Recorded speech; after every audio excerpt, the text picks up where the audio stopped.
Hey guys, I had a couple of you reach out and ask questions about the assignment Brainstorm TED. So I'll try to do this for all major assignments going forward where I release a brief video where I try to coalesce everything I talked about in all the classes. I think I hit on all the high points, or it should be here, but I feel like there might have been one or two things that I didn't say to each of the three classes that are pertinent to this assignment. So I want to drop a video on this real quick and go over it. First of all, brainstorm, number one, brainstorm a list of as many core value traits that you can think of that relate to these 7 videos. So I have the 7 videos here, the 7 TED Talks. Which of those traits that are on the Ultimate 400 sheet and beyond apply to the messages of those speakers? We're talking about the speakers of each of these TED Talk videos, those individuals that are walking and pacing the red carpet. That's what we're talking about at the TED Talks. Well, actually, one of them's not a TED Talk. It's the Jordan Peterson one. But what are the traits that exemplify the values that they're espousing? That's what we're getting at. I talk about the list and beyond. I threw that in there because I want you guys to start viewing this list that I gave you as being just a list. It's not definitive.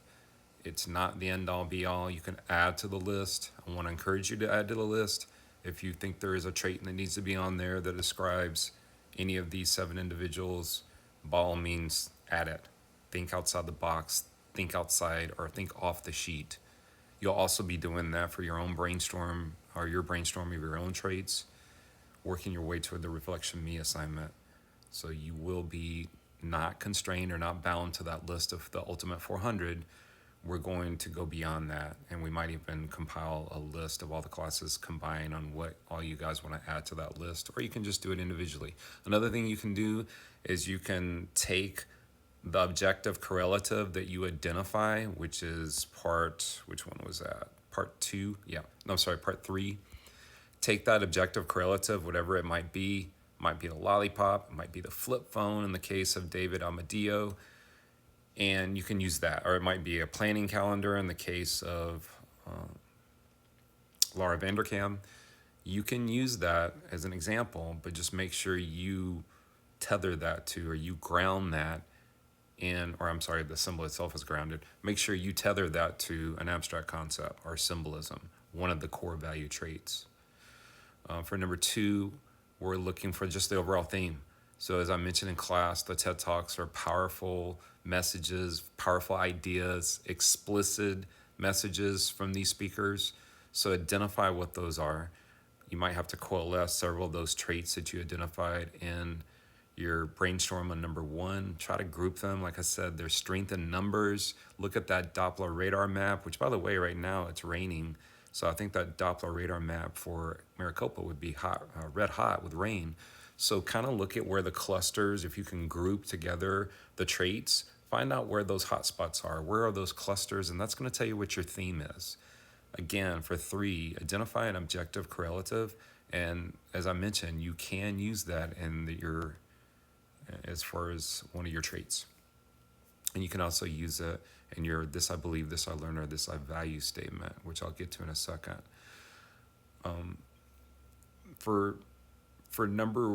For the second part of the assignment, there should be space here. It almost threw me off my own writing because there's not white space there. That's the importance of white space. So right in here where it says now choose one of the videos, thankfully I do have that in bold, so that did stand out. Choose one of those 7 videos that most resonates with you or you found most interesting, and then take a look at those core value traits, the theme and the objective correlative that you identified, and just do a free write. We'll be doing this week in class with a free write draft is what it's called. This is a little bit different from just a free write brainstorm that we've been doing in class. It's a free write draft, which is actually what I've been doing this weekend with the mentor text that I'm preparing for you guys, where you're going to start putting full sentences, essentially the body of your essay together. As we all know, titles come last. Oftentimes, introductions come last and conclusions come last. So when you're writing your paper, you're actually not going to start with the title. We know that. You're not going to start with the introductory paragraph necessarily. you're going to just start by writing, free drafting out sentences that relate to these big ideas, these traits, these themes, the objective correlative. You can start playing around with that. You can start taking me up and down that ladder of abstraction where your objective correlative can ground you. I'll use the term correctly this time, ground you in a concrete manifestation of a symbol or an idea or a value. We're talking about abstract concepts here, guys. So we want to be able to play around with the ladder abstraction and ground it every once in a while. Get our feet on solid ground, on terra firma. Use these traits, the lollipop, the flip phone, the daily planner, things that we can relate to and everybody else, our readers can relate to kind of connect these concepts. For number 2, you're going to be formulating a this I believe, this I learn, this I value statement.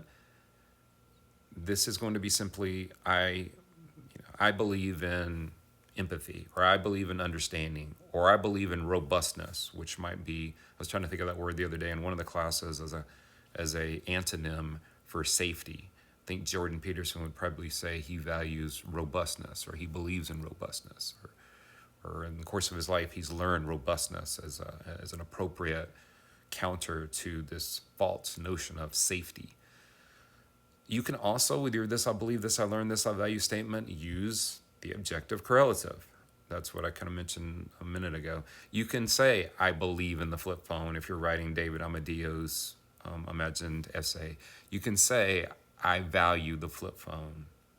You can mention, I learned the value of time, or of a planner to plan out my time. So you can use those objective correlatives in number 2 as part of your this I believe, this I learn, this I value statement. Lastly, as you sketch out these body, or I just mentioned that earlier, you're going to be doing the free write of the essay itself for the body.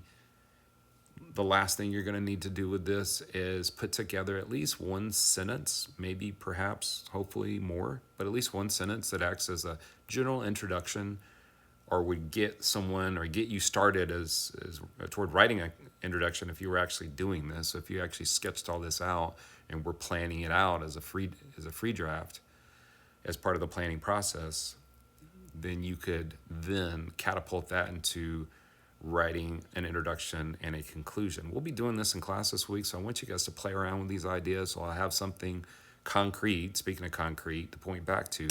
So when we're doing our free drafts on Wednesday, I'll be able to point back and say, hey, you guys remember what you did with those Brainstorm TED videos, those ideas, when you wrote sentences out and then you started connecting it all together and then you kind of envision the introduction and conclusion based on that? That's basically part of the planning phases, and that's what we're going to be talking about this week. And the video from Yuma Sammy and the crash course will be speaking of that as well. So start getting into all this. If you do have any questions beyond my brief, not so brief, overview of the assignment here, feel free to reach out. You're submitting this. You can submit this on Canvas. There is an assignment page. It would basically be a copy paste into the into the body of like you do with your discussion posts. It can be that. I don't think you're going to be uploading a Google Doc or a Word doc. You can do that, but I think in this case you probably want to just put it directly in as a text entry, or you can submit a Google Doc through this assignment page here. No homework exemption passes for this. You can use an extension if you've had a rough weekend. I know there's a lot of stuff going on. Maybe you got caught somewhere based on the weather or something else is going on. As always, you can use your extension. Your homework pass, it's an extension. Hopefully this is clear. Oh, one last thing. I have it listed here as a 200-point assignment. Actually, it will be reflected in PowerSchool as a 100-point assignment. It's just weighted in relation to everything else to be 200 points. In other words, it's 4 times the weight of a discussion post. A discussion post that you guys are doing is 50 points. This will be 4 times that amount at 200, but instead of saying it's worth 100 points times 2, that being kind of confusing, it's easier just to kind of do the Malcolm Gladwell thing and use numbers that make sense. So I'm saying it's worth 200 points to kind of get you guys to, so that number kind of jumps out and it resonates with you in a way that 100 times 2 wouldn't, or 50 times 4 wouldn't, or saying it's weighted twice or double. No, just call it 200 points and get along with our business. All right, any questions on that? Email me like you guys have been doing. Have a great weekend. Try to stay dry.